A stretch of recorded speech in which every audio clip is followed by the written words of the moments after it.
Hi, everybody. Alright, so Russia's proposing we can get to Mars in 1.5 months. Nah, I'm not kidding either. I wonder how they're going to get past the firmament, but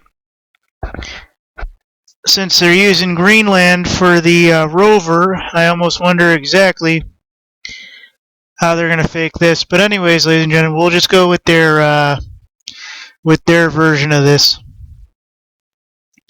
Russian State Atomic Energy Corporation, Rosatom, Sergey Kirienko, one of the first people you'd expect to play cheerleader for nuclear power. What's unusual about Kirienko, though, is what he wants to use nuclear power for. Now remember, the U.S. government did this with Project Orion in like the 70s, so basically I'm going to theorize that they're going to explode a nuclear bomb and push the vessel toward the proposed craft or the proposed planet, etc. In a recent address to the Federation Council of Russia's Senate, former Prime Minister turned nuke exec Kirienko proposed an ambitious project to cut time needed to travel to Mars by 92%. For some years, Rosatom has been working on the developing of a megawatt-class thermonuclear battery for use of powering spaceships. Declared for the PM, installing a nuclear engine will allow a spacecraft to fly to Mars in a month and a half and come back. What's more is the spacecraft could make course changes en route if necessary and even turn around and fly back to Earth, because with nuclear power the spacecraft would have and retain the ability to maneuver. So not exactly what I was expecting, but okay, fine. So how much would it cost? Okay. So basically, Russian state news agency, among others, have actually gotten the rough estimate of $274 million. Now, the project's been operating since 2010 and proposed a 15-year plan, 2025, to develop a nuclear fission-powered spaceflight. Then it would cost even more money to build the spacecraft itself. Well, I tell you this, but every country in the world has some technology like the Vermana, among others, that can do this sort of thing. And basically, all these space agencies and everything got together and they said the total project would be about $6 billion, which, if I had it, ladies and gentlemen, I might go to Russia and say, well, first show me how you're going to get above the firmament and through the firmament, and then I will, ask you why you're not using a Vermana to get to and from Mars and or one of the teleporting sites.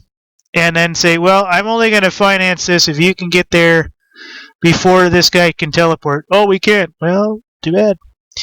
So Nuclear Research Lab, MNSW, is looking even farther into the outward options, everything from nuclear fusion reactors, plasmoid thrusters, electrodeless Lorentz force ELF engines, and NASA researchers continue the iconic EM drive concept, converting electricity directly to impulse power, potentially cutting time to Mars down to 10 weeks.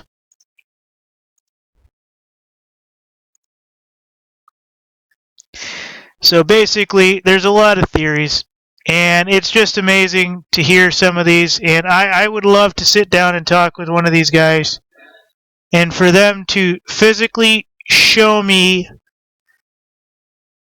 from launch past where we think the firmament is, etc., how we get something to stay in space, and why it is, ladies and gentlemen, when we send a civilian, this is my basic overall point.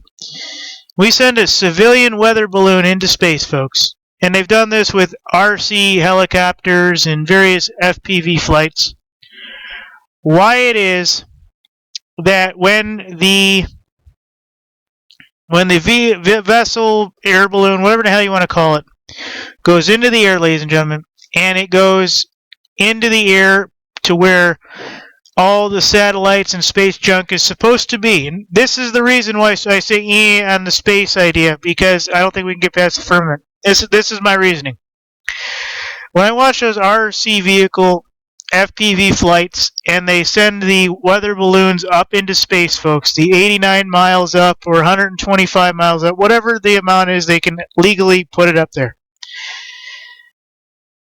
Any one of those you see, folks, there is not one single satellite, ISS, or other space debris that we're seeing.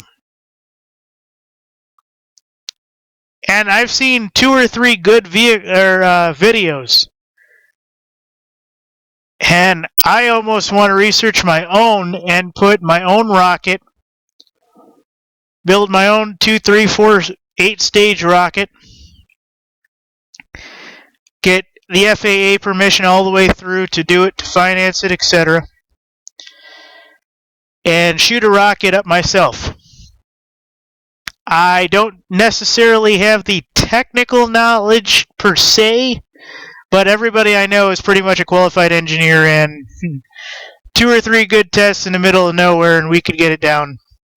So it would definitely get done quite fast. Anyways, folks, so Mars in 1.5 months or 10 weeks, depending on the drive. Thank you.